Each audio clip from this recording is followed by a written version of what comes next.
Hey guys, Justin here coming at you from the 2x4 test tent with another unboxing video. This time it's actually going to be from our friends at Black Sail. They have been pretty cool actually over the years. He used to work for Rapid LED, and then he kind of went off on his own, did his own thing because he discovered a 520 or 530 max watt cob that nobody was really using. So he decided to use it, and he's pushing it at about 320 watts, and he sent us one to check out. Now it's supposed to be 3x3 coverage, and I think it's gonna blast because I mean it's a giant cob. So let's check this out. Of course, we've got the baby katana here. We've got the watt meter, got the heat meter, got the meter, and the par meter. So that's all ready to go. Let's get this out of the way and get into the box. All right. There we go. A lot of people have been calling for, oh, tripod. Finally got 2 cams and a good setup to do some more tripod style action. So let's see what we got here. This is pretty cool. Look at the slaps. Hell yeah. That's some nice slaps. Big ass slap. Big ass slap. Don't delete my video for saying ass slap. Alright, we got like a, looks like a thank you card. Look at that. That's kind of cool. 320 watt owner's manual. Tells you how to attach driver to the heat sink, cleaning instructions, setting the wattage. You can also use a watt meter if you have a watt meter to set the wattage, because you can dim it down. So pretty cool. It looks, I just like that it looks like a card. That's kind of cool. There we go. Get into here. Move that out of the way. And there is the cob. Chilling there. Bam. Just like that. Wow. Yeah, that is one big ass cob is what that is. Check that out. Let me get a zoom on that. Yeah. That thing is monster. I mean, that's my fist, and my hands aren't small. That's a big ass cob. Holy crap. Wow. And the fins on this sucker? Dang. That is awesome. So let's go ahead and get this out of the box. Let me get the zoom out here. We'll pop this out of the box and take a look at it. Alright, there we go. Out of the box, and damn. This thing is beefy. Check this out. This is monstrous. And the driver. Look at the driver. Look at the driver. This thing is a beast. Holy crap. And it's got plenty of cable, so that if you don't want to mount the driver to the unit, you can mount it outside your tent or away from the light. If you have a room or whatever, you can mount it on the wall. So there's plenty of cable for that, which is nice. But then they also give you the option, if you'd like, to mount it to the light itself. So you get 2 different types of mounting options there. They give you screws to hook it all up, and then you get this big bad mofo right here. Holy crap, this is monstrous, like for real. That is huge. Huge. Wow. So look at the back side there. That's where the mounting and everything goes. Man, that is a beast. for sure. That is killer. So, I think, let's see, and it's standard, you know, power cord. Everything's all hooked up to the driver already.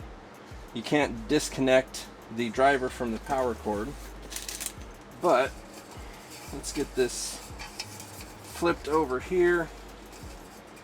And then, from there, we can kind of just, we'll just put it together. Make it easy. Alright, there we go. Look how easy that was. So easy to put together. A caveman could do it. So this is actually, it blew my mind putting this together. To be quite honest, it completely blew my mind. And I think you could probably tell why. If you've watched enough of my review videos, this is the first driver I've ever seen that's on its side. The first driver I've ever seen mounted on its side. Which blows my mind because that's actually a really good way to do it. Because you get airflow on both sides of the driver and you don't get heat buildup underneath like you normally would. Like, wow. I'm impressed. I'm super impressed. That is a really, really good design. That is, yeah, that's my mind is blown. Like, I've seen so many lights and nobody does that. And now it just makes complete and total sense that this is how it should be done anyway. Like, when I was putting this together, I set the driver how I normally would. And I'm like, how are these screws gonna go here with the driver? Because the driver goes all the way out to like right here. It fits in this channel really nicely, but you can't screw it in. And I'm just like, what the hell? And then I'm like, I see this other little channel here, and I'm like, oh, then it clicked. It just snapped, and wow, super easy to put together. There's the the smaller screws that they give you. That's to mount this little bracket here to the heatsink. Really, really easy. Just screw those in. And then there's two different ways to mount this. You can either use these longer screws if you're going to mount the driver to the cannon, or if you're not going to mount the driver to the cannon, he includes 4 shorter screws so that you can just put this and you mount these together and screw it together like that without the driver. So pretty versatile. You can do it either way you'd like to do it, and yeah, this is pretty slick. This is pretty damn slick. And I did turn it on already just to check, because I know this driver, you can crank this driver up quite a bit.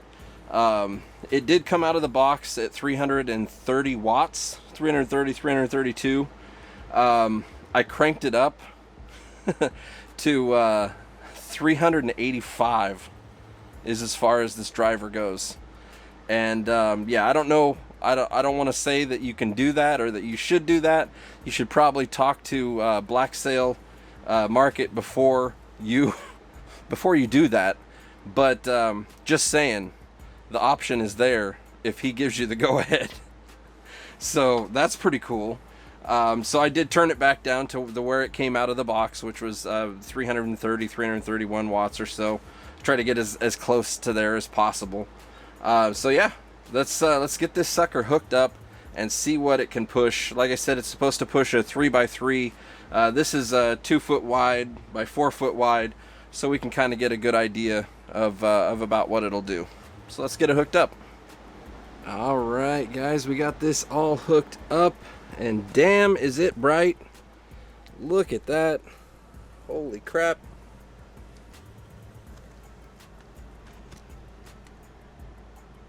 Yeah, that is one big ass cob. That is for sure. Holy crap! It is aptly named the cannon. So let's see what this cannon shoots. I'm pretty sure it's gonna shoot hella par. So let's take a look.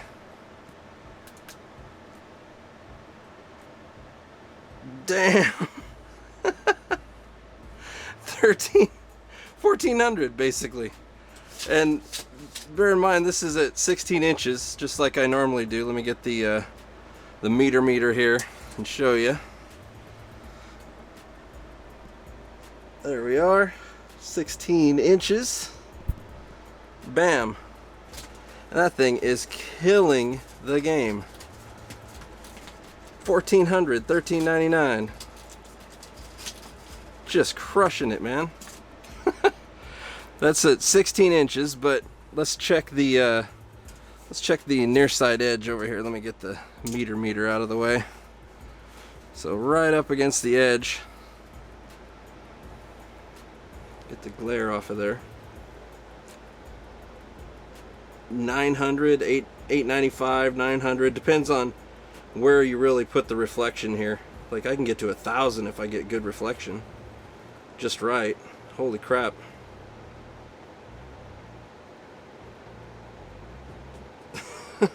Yeah, so if you wanted to run this in a 2x2, you could just blow the doors off a 2x2. That's incredible. So let's get the meter out here, and we'll mark off a foot.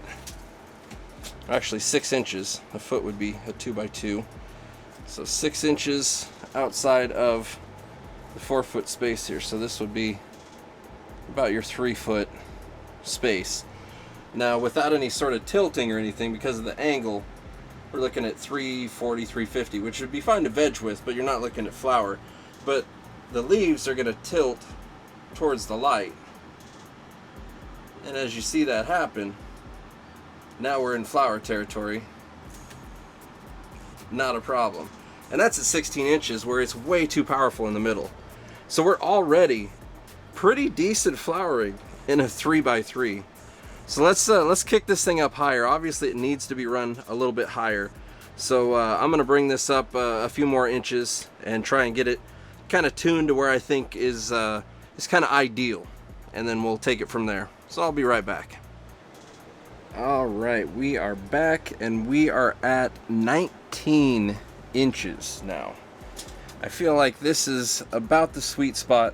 About 18 to 19 inches is going to be about where you want to use this, in my opinion, in a 3x3 space. So let's take a look at the numbers that it pushes at that.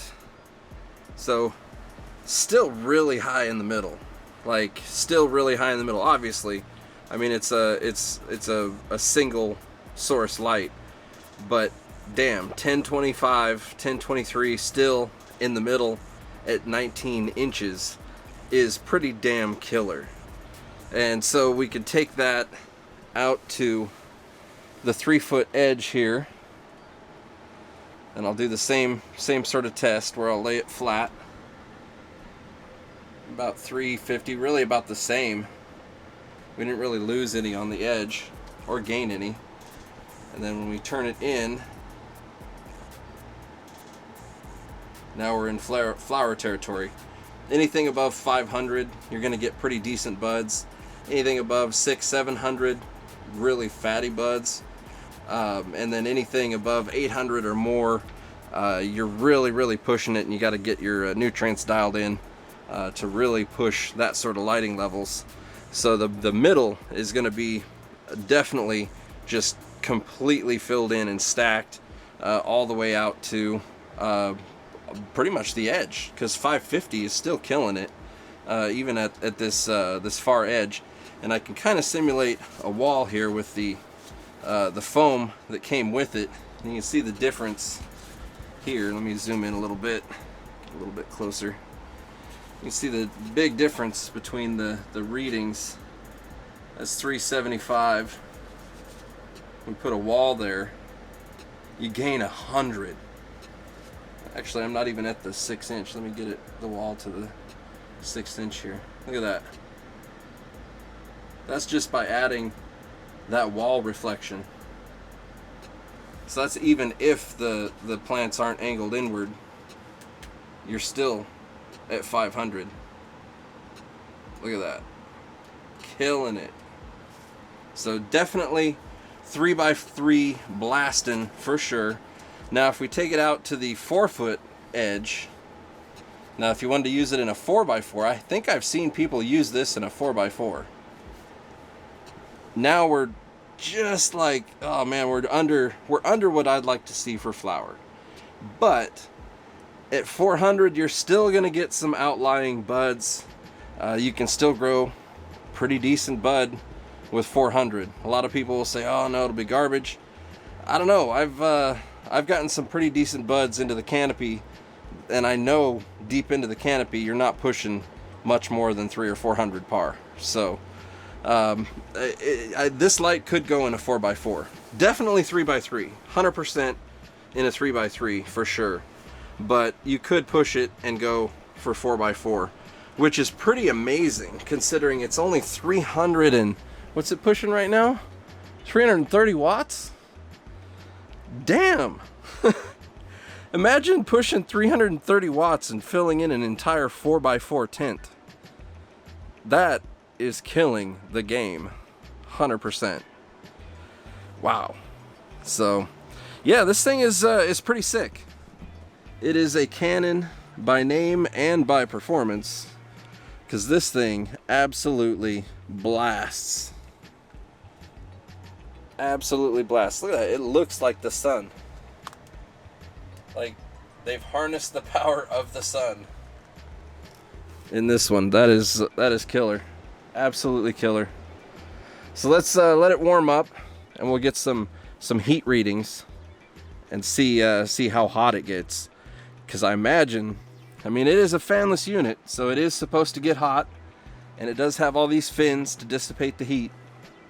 But I think we're gonna get some pretty crazy readings off of some of the parts of this on here. But we'll see. I may be wrong. But let's let it warm up, and I will be right back. All right, we are back, and I've let this warm up for quite a while, about an hour or so. So let's take a look and see what we're hitting here. See if I can hit that core right in the middle. 138. And the fins are about 131. So yeah, definitely heats up. I mean, it does its job. That's what it's supposed to do. Can we get any higher? No? Doesn't really seem to want to get any higher than that. How about the driver? About the same, really. That's about average for the drivers too. Most of the drivers that I measure are around 125, 132, somewhere in there. So that's about right. Let's see how hot we can get it on the bottom side though.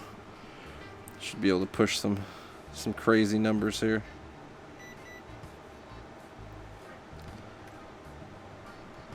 If I can get it to read. Oh, that's on Celsius. That's not going to help us. 150, 60. Oh, there was a hot spot. I'm trying to hit the cob itself.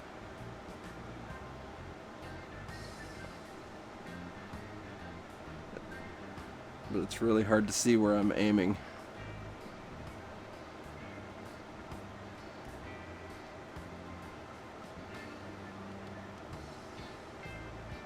Oh, there we go. There we go. 235. Yeah, it looks like about as high as we're gonna get on the cob there. So I mean, it definitely gets warm. That is 100% sure. Which, I mean, that's to be expected. It's a 330 watt freaking cob. Yeah, I'm touching the fins now. It's definitely warm to the touch. Uncomfortable. How about the driver? Oh yeah, the driver's nice and hot. So this definitely, I mean, it's got plenty of fins on it here. If you just pointed a fan at this, it would do incredible wonders for the cooling capabilities. Like, it is set up to to definitely have a fan pointed on it. Even though it is a fanless unit, I would advise running a fan on it just to cool it down, just to keep your hardware running a little bit longer. That's really what I would advise. Overall, pretty damn cool though. I'll be able to add this to my lights that I can recommend for a 3 foot by 3 foot tent. I mean, 330 watts and a 3x3, that's pretty damn good. And if you're gonna push this and do a 4x4, that's even better. Like 330 watts is ridiculous. That is nuts. But for those of you that stuck around to the end of the video, bonus, I'm gonna crank this sucker up as high as it'll go, and we're gonna see what it'll read. So I'll be right back. All right, here we go. Bonus footage. For those of you that stuck around, I went ahead and stuck the old screwdriver in the hole there and cranked this fucker up as far as it'll go. Check it out. Pushing 300 and, I'm reading it upside down, 382 watts, I believe that says. 382 watts at the wall, 19 inches, bam. Look at that. We gained another, what, 150 par, approximately. Oh shit. I don't know, man. You'll have to talk to Black Sail and see if it's cool to run this thing at full blast. But that's some pretty damn good numbers. Well, that's pretty much it for this this review and update, you guys. I hope you guys enjoyed the video. I sure did. And check these guys out, man. I really dig this light. And it blasts like a mofo. And dude's pretty cool, man. He really helped me out getting into kind of testing lights and stuff with Rapid LED. And dude's been pretty cool. I'm glad I finally get to test one of his lights. So check him out. Link below in the description. But until next time, guys, happy growing.